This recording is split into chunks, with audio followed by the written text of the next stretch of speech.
From Seaboard Farms, 10 bone, center cut, prime pork loin, bone in. We stock it fresh. As you can see, here's your bones here. There's 10 pork chop bones.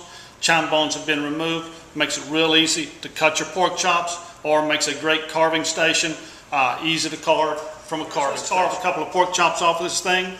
We'll grill them up. See how nice they are. Let's cut off 1, 2. Look at the marbling there. This is going to be a great tender pork chop. Weighs approximately 10 ounces. So let's grill that up in a minute. Make us a nice, beautiful plate presentation. We've got a nice pork chop here. Let's just kind of French it almost up to the eye. Easily done. Take and clean it.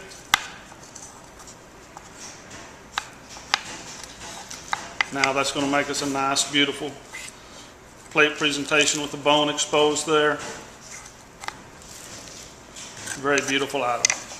Using the same sides, here's our pork chop that we Frenched and then we cooked on the char broiler. Another great plate presentation.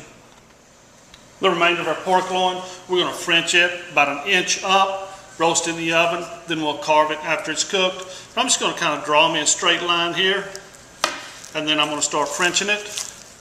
Actually, I'll go between each piece to expose the bone. Then I'm going to clean the bones off. It'll be very beautiful. We're going to save the remainder here. It's going to make us a great stock. About 5 minutes to French this. We've just taken it up about 1 inch, 1.5 inches. Now I want to tie it up to hold it nice and plump so we get a great cook. I'm going to go in between each bone. First knot, we want to leave us plenty of room. Leave us a little tail here. Kind of cinch it up nice and tight. Then just go around, come through. You want to make sure your string is even all the way down, and we'll continue all the way to the end. We've got our pork loin tied now. We're going to place it in a hotel pan along with our mirepoix vegetables, our celery, onions, carrots, a little bit of garlic. We've also got the trimmings from our pork loin in there. We're going to place this in a 450 oven, brown and sear it. We just want to seal the juices in. It's going to take about 10 minutes. Put our secret seasoning on top of it, a little bit of kosher salt, and McCormick coarse ground black pepper. Sprinkle a little bit of that over our vegetables. We're going to place it in the oven, sear it. Then we'll drop the temperature down to about 325 and cook it an additional 45 minutes or so until we reach an internal temperature of about 150. Seared our pork loin for about 10 minutes in a 450 oven. Now we're going to add some white wine.